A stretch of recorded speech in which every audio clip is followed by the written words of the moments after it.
নমস্কাৰ, আপোনালোকৰ মাজলৈ কেইটামান কুৱেশ্যন এনচাৰ লৈ আহিছোঁ আৰু আপোনালোকৰ কিমানটা শুদ্ধ হৈছে বা কিমানটা ভুল হৈছে তলত কমেণ্ট কৰি জনাব। কুৱেশ্যন নম্বৰ 1, অসম প্ৰদেশ কংগ্ৰেছ কমিটিৰ প্ৰথমজন সভাপতি কোন আছিল? ইয়াত যিকেইটা অপশ্যন দিয়া আছে তাৰ ভিতৰত শুদ্ধ উত্তৰটো হ'ব অপশ্যন বি, কুলধৰ চলিহা। ইয়াৰ পাছৰটো প্ৰশ্ন হৈছে ৰিকেট ৰোগবিধ কোনটো ভিটামিনৰ অভাৱত হয়? ইয়াত যিকেইটা অপশ্যন দিয়া আছে তাৰ ভিতৰত শুদ্ধ উত্তৰটো হ'ব option D, vitamin D.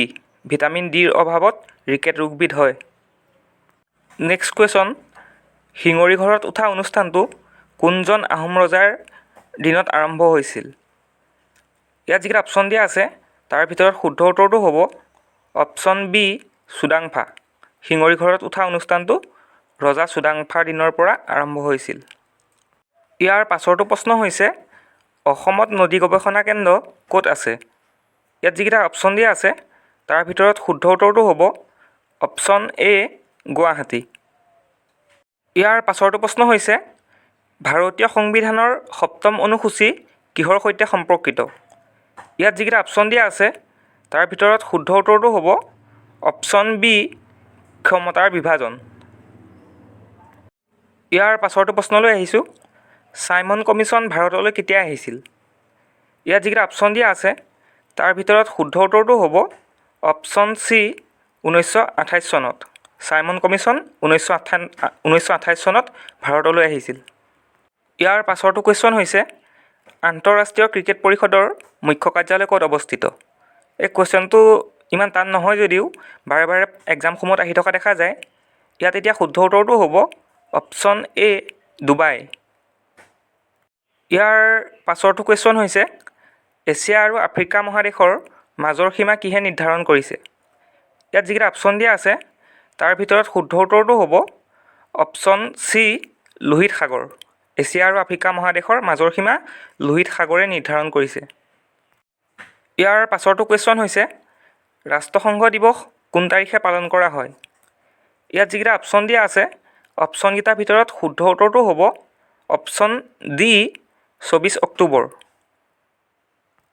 Next question, Assam চুক্তি স্বাক্ষৰ কৰাৰ সময়ত ভাৰতৰ প্ৰধানমন্ত্ৰী কোন আছিল? ইয়াত থকা অপশ্যনকেইটাৰ ভিতৰত শুদ্ধ উত্তৰটো হ'ব অপশ্যন চি, ৰাজীৱ গান্ধী। ইয়াৰ পাছৰটো প্ৰশ্নলৈ আহিছোঁ তলৰ কোনটো ভাৰতৰ কেন্দ্ৰীয় বেংক? ইয়াত যিকেইটা অপশ্যন দিয়া আছে তাৰ ভিতৰত শুদ্ধ উত্তৰটো হ'ব option B, RBI, reserve bank of India ভাৰতৰ কেন্দ্ৰীয় বেংক। নেক্সট কুৱেশ্যন, মহেঞ্জোদাৰো কোনখন নদীৰ পাৰত অৱস্থিত? ইয়াত যিকেইটা অপশ্যন দিয়া আছে তাৰ ভিতৰত শুদ্ধ উত্তৰটো হ'ব অপশ্যন এ, সিন্ধু। মহেঞ্জোদাৰো সিন্ধু নদীৰ পাৰত অৱস্থিত। ইয়াৰ পাছৰটো প্ৰশ্ন হৈছে সোণাই ৰূপাই বন্যপ্ৰাণী অভয়াৰণ্য কোন জিলাত আছে? ইয়াত যিকেইটা অপশ্যন দিয়া আছে তাৰ ভিতৰত শুদ্ধ উত্তৰটো হ'ব অপশ্যন ডি, শোণিতপুৰ। সোণাই ৰূপাই বন্যপ্ৰাণী অভয়াৰণ্য শোণিতপুৰ জিলাত আছে। ইয়াৰ পাছৰটো কুৱেশ্যন হৈছে ৰক্তচাপ কোন গ্ৰন্থিৰ দ্বাৰা নিয়ন্ত্ৰণ কৰা হয়? ইয়াত যিকেইটা অপশ্যন দিয়া আছে তাৰ ভিতৰত শুদ্ধ উত্তৰটো হ'ব অপশ্যন বি, অধিবৃক্ক। ইয়াৰ পাছৰটো কুৱেশ্যন হৈছে মায়ামৰা সত্ৰৰ প্ৰতিষ্ঠাপক কোন আছিল? ইয়াত যিকেইটা অপশ্যন দিয়া আছে তাৰ ভিতৰত শুদ্ধ উত্তৰটো হ'ব অপশ্যন চি, অনিৰুদ্ধদেৱ। ইয়াৰ পাছৰটো কুৱেশ্যনলৈ আহিছোঁ অসমৰ সৰ্ববৃহৎ জাতিটো কোনটো? ইয়াত যিকেইটা অপশ্যন দিয়া আছে তাৰ ভিতৰত শুদ্ধ উত্তৰটো হ'ব অপশ্যন ডি, বড়ো। বড়ো জনগোষ্ঠীটো হৈছে অসমৰ সৰ্ববৃহৎ জনজাতি। ইয়াৰ পাছৰটো কুৱেশ্যন হৈছে আহোমৰ একেবাৰে শেষৰজন ৰজা কোন আছিল? ইয়াত যিকেইটা অপশ্যন দিয়া আছে তাৰ ভিতৰত শুদ্ধ উত্তৰটো হ'ব অপশ্যন বি, পুৰন্দৰ সিংহ। পুৰন্দৰ সিংহ হৈছে আহোমসকলৰ একেবাৰে শেষৰজন ৰজা। ইয়াৰ পাছৰটো প্ৰশ্ন হৈছে ঝাৰখণ্ডৰ ৰাজধানী কি? ইয়াত যিকেইটা অপশ্যন দিয়া আছে ইয়াত শুদ্ধ উত্তৰটো হ'ব একেবাৰে ওপৰটো অপশ্যন এ, ৰাঁচী। ঝাৰখণ্ডৰ ৰাজধানী হৈছে ৰাঁচী। ইয়াৰ পাছৰটো কুৱেশ্যন হৈছে তলৰ কোনখন জিলা BTADৰ অন্তৰ্ভুক্ত নহয়?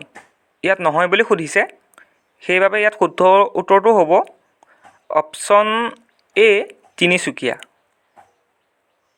ইয়াৰ পাছৰটো কুৱেশ্যন হৈছে আহোমসকলে কিমান চনত চৰাইদেউত ৰাজধানী পাতিছিল? ইয়াত যিকেইটা অপশ্যন দিয়া আছে তাৰ ভিতৰত শুদ্ধ উত্তৰটো হ'ব অপশ্যন এ 1253 খ্ৰীষ্টাব্দত।